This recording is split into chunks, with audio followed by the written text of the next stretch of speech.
Let's go, everyone. Today, super excited to be unboxing this box of Trident Mint Bliss artificial flavor.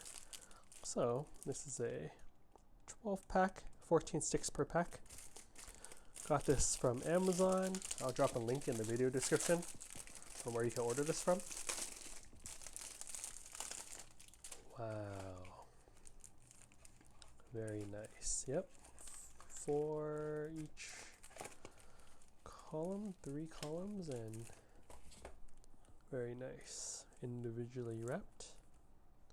Here's the nutrition facts.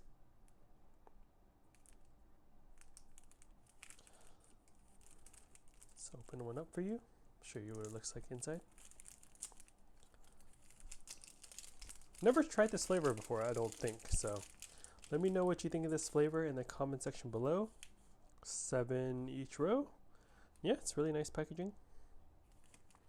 Thin, fits well in my pocket, that's why I like this one. And yeah, hope you're all doing well. Hope you enjoyed this gum. Let me know what you think. And I will catch you all for the next unboxing video. Later.